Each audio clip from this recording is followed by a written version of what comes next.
And welcome back everybody, and today for Brixarus we're going to do a little bit of a different type of video than we've done before. It's been a little bit over a year since I started getting back into the Lego collecting hobby again, barring a little few months hiatus in there in the middle. One eternity later. But anyway, today what we're going to do is I'm going to go ahead and go through the inventory of figures and vehicles and things that I have to, just to see how much I've accumulated over the year and kind of see what figures I have for different projects moving forward and what things I need to get more of. I'm far from an army builder or a deep hardened collector. I like to consider myself more of a MOC builder, so the figures are more geared towards that, along with some that I just like to have. So you know what, without further ado, let's go and get into it. We're going to start over here on the Imperial side, and right at the front we're going to have a little bit of fun as we have Emperor Palpatine in his Christmas attire, I guess, with a Christmas sweater on from that advent calendar. My goal is I'm probably just going to replace that with a normal dark robe piece torso, but for now he's just going to be seeing that. We had two Darth Vaders, one that I keep in the Tantive 4 hallway set that I keep displayed in my room, and the other one is for if I need to use them in a MOC of any kind. We have Balin Skull Shin Hati. We have the new Moff Gideon, definitely will be using him with his helmet there as well. We have Morgan Elsbeth, General Veers, and then here we have a couple of Imperial officers, colonels, admirals from my Remnants of the Empire series. If you haven't seen that yet, go check it out. New episode is coming very soon. Episode 3 is in the works with a lot more action sequences than the other ones. I think that'll be a fun episode to watch.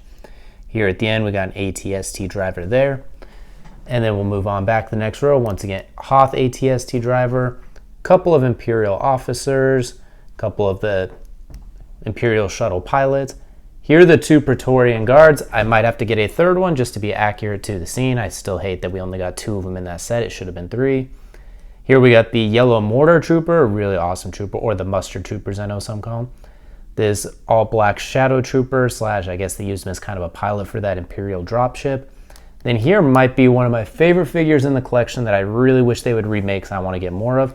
The Imperial Shock Trooper. I love the printing. I love the red at the torso, the arms, the leg printing. I love the helmet. It's one of those Rogue One era helmets as well too. I absolutely love that figure. I wish it was easier to get more of. I liked its appearance in The Mandalorian as like an incinerator with the flamethrower. Really hope to get my hands on a few more of those at some point, but for a much cheaper price. Here we have the 2 Imperial Commandos. Helmets are a little bulkier than I would like, but I think overall these figures turned out great. Might have to get a few more of those, and just kind of wish we didn't see them for an episode and a half in Mando, and then they all kind of got toasted. So hopefully there's a way we'll get to see those again in the future.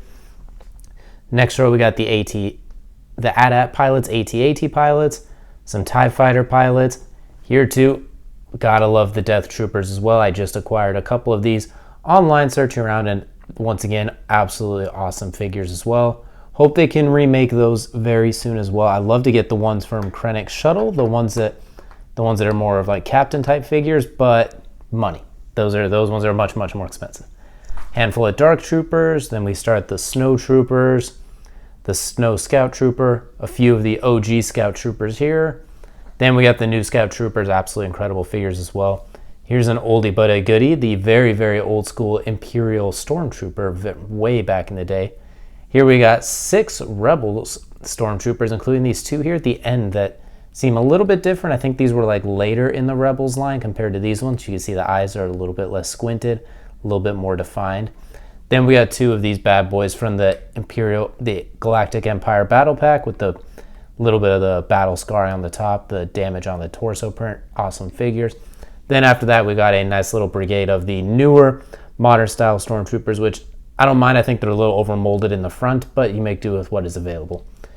Next we're going to head over to it's kind of the Rebels / anti-Empire section is what we're going to call it. So start off with dual Luke Skywalkers. We got one from the Dark Trooper hallway scene, and then we got the one here from the Endor speeder bike. We got Leia from the Endor speeder bike diorama as well. We got Hoth Chewbacca sprinkled with a little bit of snow on him. The 25th anniversary Saw Gerrera, General Veers, the Mandalorian with his buddy Grogu, Paz Vizsla, Greef Karga, Captain Porter.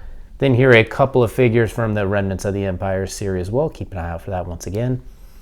Next row we got Rebel pilot, a couple of Mandalorians, some Rebel soldiers here. Nothing too outstanding. Few Ewoks, nothing out of the ordinary there.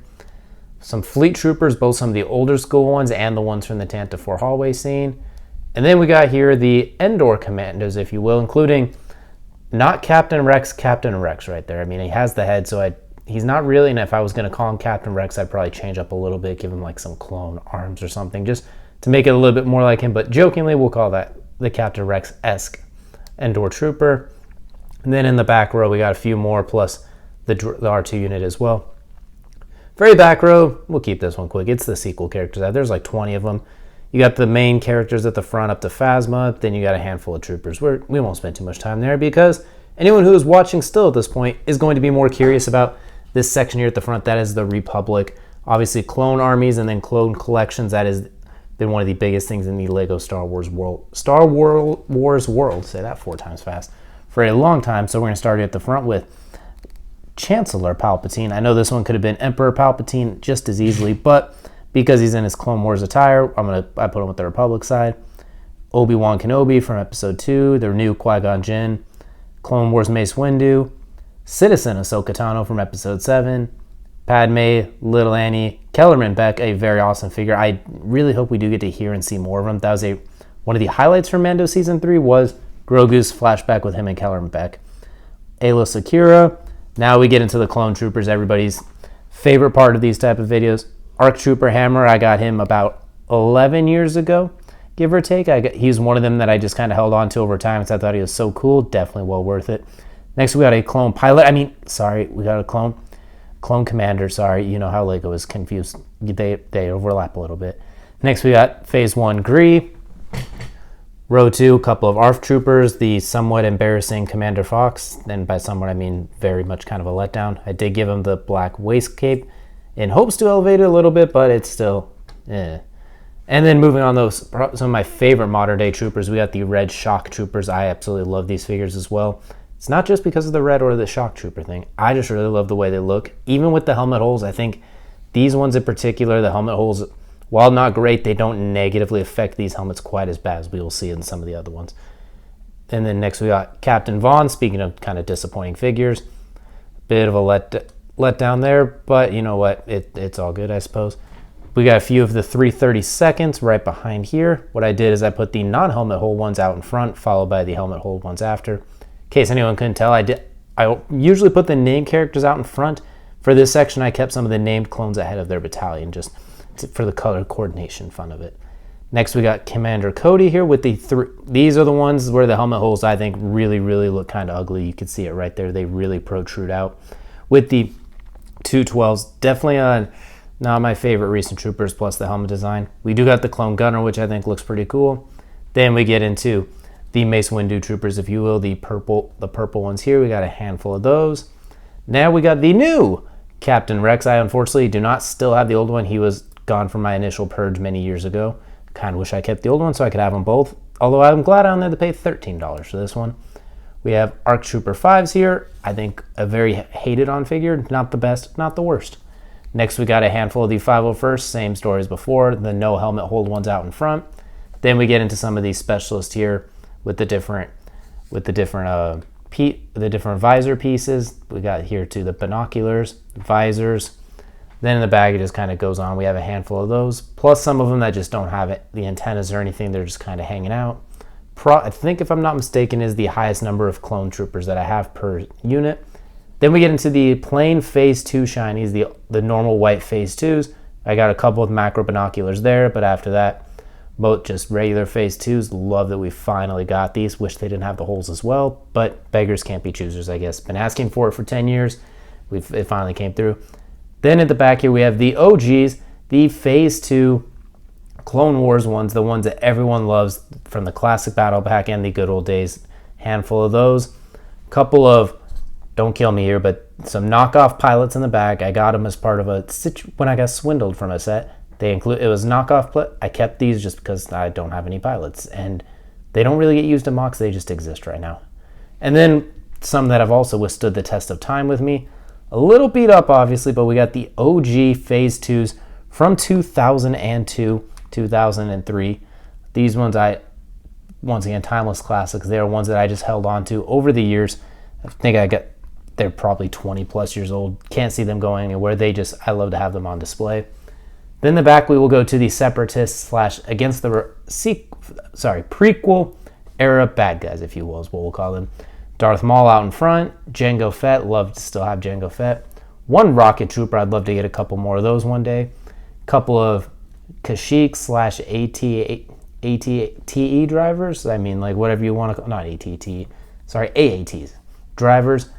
Handful of super battle droids thanks to the new clone battle pack. And then in the back, we got quite a few droids, just regular P1 battle droids back there. And right here, we are taking a look at the entire collection. In total, we have about 289 minifigures, 101 being Republic, 92 being clones for the largest section. This is not technically all of the minifigures I have. I do still have some things, like I have this that is still sealed, I haven't cracked open yet, plus a few other smaller sets and different battle pack figures that are off to the side. But these are the ones that I consider part of the collection that I plan on keeping for certain and adding, building MOCs on, etc. However, this is just the minifigures. We still have another part of the collection we have not gone through, and that is the vehicles. Let's go and take a look at the vehicles. And here we are now taking a look at the vehicle collection from my Star Wars Lego collection. This isn't technically all of them because I did run out of space. It is a bit of a congested table already, but this is the majority of them. Kind of like the minifigures, I do have some on standby, like I have the Sith Infiltrator here that I guess I could probably just stick right here for now. But there are ones that I'm not sure, like it's in the collection, but it's not like in the collection or necessarily something I'll be using for MOCs. It's just something that I have, like Shin Hati Starfighter, an extra E-Wing. There's a handful of those, but for now we'll just go over the ones we have quickly here. See in the back a couple sequel sets, like Kylo Ren's ship. For all the faults of the sequels, and there are many, that ship was an absolutely incredible build. The First Order Troop Transport, I love that as well. A couple of AATs. You can see I modified the cannons just a bit since the original ones were really, really long and goofy. I shortened them up just a little bit to make them a little more scale friendly. Spider droids, stab speeders in the back. Here in the front we got, of course, the GOAT, Captain Rex's Y-Wing from the Microfighter pack. I joke, of course. The Bark Speeder. We got the Imperial Dropship, one of my favorite quote-unquote battle packs of all time. Republic Fighter Tank, and of course, the Lamp. Can't forget about the Lamp now, missing a couple of parts there. Taking a look here, we got the Imperial TIE Striker, an absolute beauty of a build, is absolutely massive as well. And from Rogue One, in my opinion, one of the best Star Wars movies ever. Hopefully they remake a few of those sets. It's been coming up it's coming up close to 10 years since it came out. I mean, we're overdue for a little something. Imperial Shuttle, Imperial Marauder, ATST in the back, plus the AT-AT, an absolute behemoth from 2001. Awesome set as well. Probably the best AT-AT they've ever made. A couple of speeder bikes down there as well. We do have one of the E-Wings right here. It's a really awesome set. They did a great job with that. I do need to pick up an X-Wing. That is one thing I'm surprisingly missing, especially when I do have a TIE Fighter right there. Obi-Wan's Jedi Interceptor, another weirdly good build. Like, even though I don't know when or if I will use it, I just love having it as part of the collection because it's an awesome build and it looks good on display. Here we do have a TIE Interceptor, but it's an alternate build from that TIE Fighter that I found when searching online. I can't remember the guy's YouTube channel. I wish I did. I'd link him down below. I thought it was really awesome, and it matched up perfectly. It was in the Remnants of the Empire episode 1 that I saw as part of the hangar bay. I thought it looked great, and they scaled up a little better. So still got to get the one with the Fang Fighter. I just haven't got around to it yet. And here in the front, we got the crown jewel of my collection. It's been with me for over 12 years. You can even see some of the dust and the wear and tear. We have the original 2002 gunship. It has definitely seen some, you know what. It's been with me for 10 to 12 years. It's gone across 4 different states and 3 different time zones. It's been through the works with me. It's missing a handful of pieces. It's been through it, but it still holds true. Still love it so much to this day. Next to it, we have the new Coruscant Guard gunship. Would look better if it's just a normal gunship. I know there's been a lot of color modifications to it, and I think those look incredible. Still, the Coruscant Guard version, not too bad either. Then in the back, we have the ATT, the newest version from 2002, and the 2010 Clone Turbo Tank. The Turbo Tank's always been one of my favorite vehicles in all of Star Wars, and this thing is still an absolute unit and an absolute behemoth. It's hard to build with, and it's very spacious, but I still love it. It's an absolutely incredible vehicle, and maybe with Revenge of the Sith anniversary coming up, they'll get us a new one. We'll have to wait and see. But here's what we're looking at for some of my Lego Star Wars vehicle collection to go along with the minifigures. Obviously not the largest collection, not trying to say it's anything too spectacular. I'm not a big-time collector, and I'm not an army builder necessarily, or a vehicle army builder. But these are ones I have in the collection. I like to share them, see where we're at after a year, see maybe where we're at in the future years as I continue along this journey. And of course, this also gets a chance for you all to see what I have at my disposal, and you can leave a comment like, hey, I think it'd be cool if you built some MOCs in this. We don't see enough MOCs with the Imperial Marauder. We don't see enough MOCs with the Imperial Shuttle or the TIE Striker, et cetera, et cetera. So this also gives a chance for everyone to be interactive in the comments if there's anything they want to see. Once again, let me know down below what your favorite vehicles in Star Wars and what your favorite minifigure is. I'm curious to see what the results show. Appreciate you all for watching. We will see you all again next time.